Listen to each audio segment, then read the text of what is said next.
اسلام کا نام سنتے ہی ہمارے ذہن میں اکثر دو ہی بڑے فرقوں کا خیال آتا ہے، لیکن کیا یہ کہانی اتنی ہی ہے؟ کیا ہو اگر یہ کہا جائے کہ اسلام کی ایک تیسری قدیم شاخ بھی ہے جسے لاکھوں لوگ مانتے ہیں لیکن دنیا کا ایک بڑا حصہ اس کے بارے میں جانتا تک نہیں؟ آج ہم پردہ اٹھائیں گے اسلام کی اسی تیسری بھولی بسری شاخ سے، عباسی اسلام۔ تو جب بھی اسلام کے اندر بڑی تقسیم کی بات ہوتی ہے فوراً دو نام سامنے آتے ہیں، ہے نا، سنی اور شیعہ۔ لیکن سوال یہ ہے کہ کیا واقعی کہانی بس یہیں ختم ہو جاتی ہے؟ دیکھیں، دنیا بھر میں 1 ارب 80 کروڑ سے زیادہ مسلمان بستے ہیں، اور ان کے لیے حقیقت اس دو شاخوں والی تقسیم سے کہیں زیادہ گہری اور پیچیدہ ہے۔ یہ ایک ایسا عقیدہ ہے جو سینکڑوں تہذیبوں اور تشریحات میں پھیلا ہوا ہے۔ اور اسی گہرائی میں، اسی تنوع میں، اسلام کی ایک تیسری بڑی شاخ بھی موجود ہے، ایک ایسی شاخ جس کا نام ہے عباسی اسلام۔ یہ وہ نام ہے جو اکثر تاریخ کی کتابوں میں کہیں کھوسا جاتا ہے۔ اچھا، تو سوال یہ ہے کہ یہ عباسی مسلمان آخر ہیں کہاں؟ آج کے دور میں ان کی سب سے بڑی تعداد عمان میں ہے، جہاں یہ اکثریتی عقیدہ ہے، بلکہ وہاں کا سرکاری مذہب بھی یہی ہے۔ اس کے علاوہ شمالی افریقہ کے کچھ ملکوں جیسے تیونس اور جزائر میں بھی ان کی قابل ذکر آبادیاں موجود ہیں۔ یہاں آ کر عباسیت کی سب سے دلچسپ اور شاید سب سے حیران کن بات سامنے آتی ہے۔ یوں سمجھیں کہ یہ تضادات کا ایک مجموعہ ہے۔ ایک طرف تو اسے اسلام کا ایک بہت معتدل اور روادار چہرہ سمجھا جاتا ہے، لیکن دوسری ہی طرف یہ اپنے مذہبی قوانین پر انتہائی سختی سے عمل کرنے کے لیے بھی جانے جاتے ہیں۔ تو سوال یہ اٹھتا ہے کہ ایک ہی عقیدہ ایک ہی وقت میں اتنا سخت اور اتنا روادار بھلا کیسے ہو سکتا ہے؟ چلیں اسی گتھی کو سلجھانے کی کوشش کرتے ہیں۔ اور اس تضاد کو سمجھنے کی جو چابی ہے نا، وہ ان کی تاریخ میں چھپی ہے۔ ایک ایسی تاریخ جس کا آغاز اسلام کے بالکل ابتدائی اور ایک بہت ہی متنازع دور سے ہوتا ہے۔ تو کہانی شروع ہوتی ہے 7ویں صدی عیسوی کے ایک بہت بڑے بحران سے۔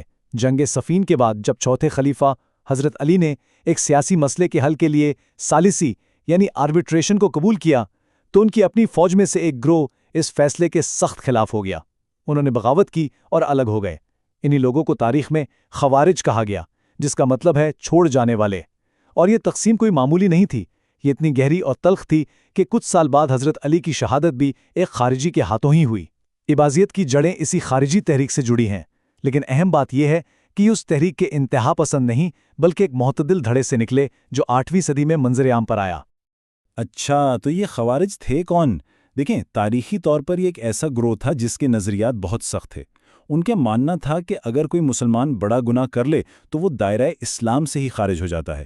انہی انتہا پسندانہ نظریات کی وجہ سے آج خارجی کا لفظ ایک طرح کی گالی بن چکا ہے، اور اسے اکثر داعش جیسی تنظیموں کے لیے استعمال کیا جاتا ہے۔ تو اب یہ بات سمجھ آتی ہے کہ آج کے عباسی اس تاریخی ورثے سے اپنا تعلق کیوں جوڑنا نہیں چاہتے۔ تو چلیں تاریخ سے ذرا آگے بڑھتے ہیں اور عباسی اسلام کے ان خاص عقائد پر نظر ڈالتے ہیں جو اسے باقی فرقوں سے الگ کرتے ہیں۔ بات کرتے ہیں ان کے قانون اور دینیات کی۔ جب بات آتی ہے مذہبی قانون یعنی فقہ کی، تو عباسیوں کا طریقہ بڑا دلچسپ ہے۔ وہ سنیوں کی طرح ہی قانون کے 4 بنیادی ستونوں کو مانتے ہیں: قرآن، حدیث، قیاس اور اجماع۔ لیکن یہاں ایک بہت بڑا فرق ہے۔ وہ تقلید کے تصور کو رد کرتے ہیں، یعنی پچھلے علماء کی باتوں کی آنکھیں بند کر کے پیروی نہیں کرتے۔ اس کے بجائے وہ اجتہاد پر بہت زور دیتے ہیں، یعنی ہر دور کے عالم کو خود تحقیق اور استدلال سے مسائل کا حل نکالنا چاہیے۔ اور یہ جو اجتہاد پر زور ہے نا، یہ چیز انہیں شیعہ فکر کے کافی قریب لے آتی ہے۔ اور ایک اور اہم بات، عباسیوں کے پاس حدیث کی اپنی کتابیں ہیں، اپنا ایک مجموعہ ہے جو سنی اور شیعہ مجموعوں سے الگ اور سائز میں چھوٹا ہے۔ اب ظاہر ہے جب حدیث کا ذریعہ مختلف ہوگا تو روزمرہ کی عبادت کے طریقوں میں بھی کچھ نہ کچھ فرق تو آئے گا ہی۔ جیسے ایک مثال ہے، نماز میں جب وہ کھڑے ہوتے ہیں تو اپنے ہاتھ باندھنے کے بجائے سائیڈ پر نیچے رکھتے ہیں۔ یہ زیادہ تر سنیوں کے طریقے سے الگ ہے۔ اسی طرح جب سورت الفاتحہ ختم ہوتی ہے تو وہ اونچی آواز میں آمین نہیں کہتے۔ اب یہ بظاہر چھوٹی چھوٹی باتیں ہیں، لیکن یہ فرق بہت واضح ہیں۔ اب آتے ہیں دینیات یعنی تھیولوجی کی طرف۔ یہاں بھی عباسی عقائد میں عقلیت پسندی اور روایت پسندی کا ایک بڑا دلچسپ ملاپ نظر آتا ہے۔ وہ مانتے ہیں کہ خدا کی ذات ہر طرح کی انسانی صفات سے بالکل پاک ہے، وہ ہماری سوچ سے بھی ماورا ہے۔ ایک اور عقلی نقطہ نظر یہ ہے کہ وہ قرآن کو خدا کی تخلیق مانتے ہیں جسے ایک خاص وقت میں پیدا کیا گیا، لیکن اسی عقلیت پسندی کے ساتھ ساتھ وہ تقدیر پر بھی بہت پختہ یقین رکھتے ہیں، اور یہ ایک خالص روایتی عقیدہ ہے۔ اب چونکہ ان کی جڑیں خارجی تحریک سے ملتی ہیں، تو شروع کے ابیزیوں کا یہ ماننا تھا کہ اگر کوئی شخص بڑا گناہ کرتا ہے تو وہ مسلمان نہیں رہتا۔ کیوں؟ کیونکہ ان کے نزدیک عمل یعنی ایکشنز ایمان کا ایک لازمی حصہ تھے۔ یہ ایک بہت ہی سخت موقف تھا۔ ہاں، یہ ضرور ہے کہ آج کے زیادہ تر ابیزی علماء اس نظریے کو اس طرح نہیں مانتے، لیکن یہ ان کی تاریخ کے اس سخت پہلو کو ضرور دکھاتا ہے۔ اچھا جی، اب بات کرتے ہیں قیادت کی، اور یہاں پر اباضی ماڈل سنی اور شیعہ دونوں نظاموں سے بالکل ہی ایک الگ تصویر پیش کرتا ہے۔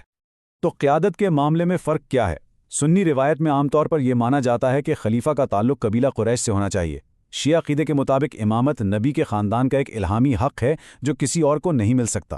ان دونوں کے بالکل برعکس اباضیوں کا نظریہ ایک طرح سے انقلابی ہے۔ وہ کہتے ہیں کہ کمیونٹی کا رہنما یعنی امام کوئی بھی پرہیزگار اور قابل مسلمان ہو سکتا ہے، چاہے اس کا قبیلہ، نسل یا رنگ کچھ بھی ہو۔ اور اس سے بھی اہم بات، اگر وہ حکمران ناانصافی کرنے لگے تو اسے ہٹانا کمیونٹی کی ذمہ داری بن جاتی ہے۔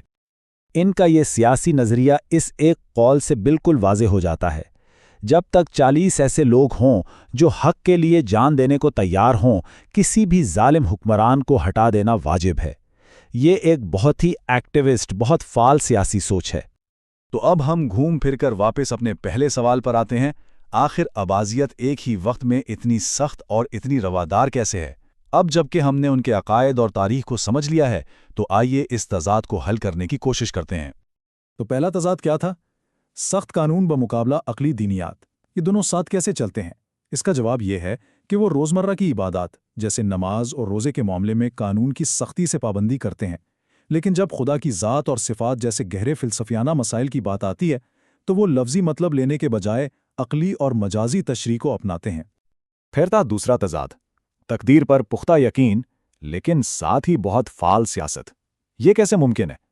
ان کا نظریہ یہ ہے کہ بھلے ہی ہر چیز کا انجام خدا کے ہاتھ میں ہے، لیکن اس کا مطلب یہ نہیں کہ انسان ہاتھ پر ہاتھ دھرے بیٹھا رہے، بلکہ انسان کا فرض ہے کہ وہ انصاف کے لیے کھڑا ہو اور جد و جہد کرے۔ تقدیر پر ایمان انہیں ذمہ داری سے آزاد نہیں کرتا، بلکہ ظلم کے خلاف کھڑے ہونے کی ہمت دیتا ہے۔ اور آخری تضاد، تاریخ میں اتنی سختی لیکن آج اتنی رواداری، یہ تبدیلی کیسے آئی؟ اس کی ایک بڑی وجہ یہ ہے کہ صدیوں تک یہ لوگ اقلیت میں رہے، اور تاریخ ہمیں سکھاتی ہے کہ اقلیتیں اکثر بقا کے لیے امن اور برداشت کا راستہ اپناتی ہیں۔ وقت کے ساتھ ساتھ ان کی ترجیحات بھی بدلتی گئیں۔ اور نتیجہ یہ ہے کہ آج خاص طور پر عمان میں اباضی کمیونٹی کو اکثر بین المذاہب ہم آہنگی اور پرامن بقائے باہمی کی ایک شاندار مثال کے طور پر پیش کیا جاتا ہے، اور وہ خود کو بھی اسی طرح دیکھتے ہیں۔ تو ان سب باتوں کا خلاصہ کیا ہے؟ یہ جاننا کیوں ضروری ہے؟ دیکھیں، اباضیت کو سمجھنا اس لیے اہم ہے کیونکہ یہ ہمیں یاد دلاتا ہے کہ اسلام کی تصویر صرف سنی اور شیعہ کے دو رنگوں سے نہیں بنی۔ یہ اسلام کے اندر موجود زبردست فکری گہرائی اور تنوع کو سامنے لاتا ہے، اور یہ ہمیں دکھاتا ہے کہ کیسے مذہبی پاکیزگی، اقلیت پسندی اور سیاسی فاعلیت جیسے بظاہر الگ الگ خیالات ایک ہی نظام فکر میں ایک ساتھ مل سکتے ہیں۔ اور آخر میں یہ ہمیں ایک بڑے سوال کے ساتھ چھوڑ جاتا ہے، تاریخ میں ایسی اور کتنی بھولی بسری کہانیاں دفن ہیں جو ان چیزوں کے بارے میں ہماری سوچ کو بدل سکتی ہیں، جنہیں ہم آج ایک اٹل حقیقت مان کر بیٹھے ہیں۔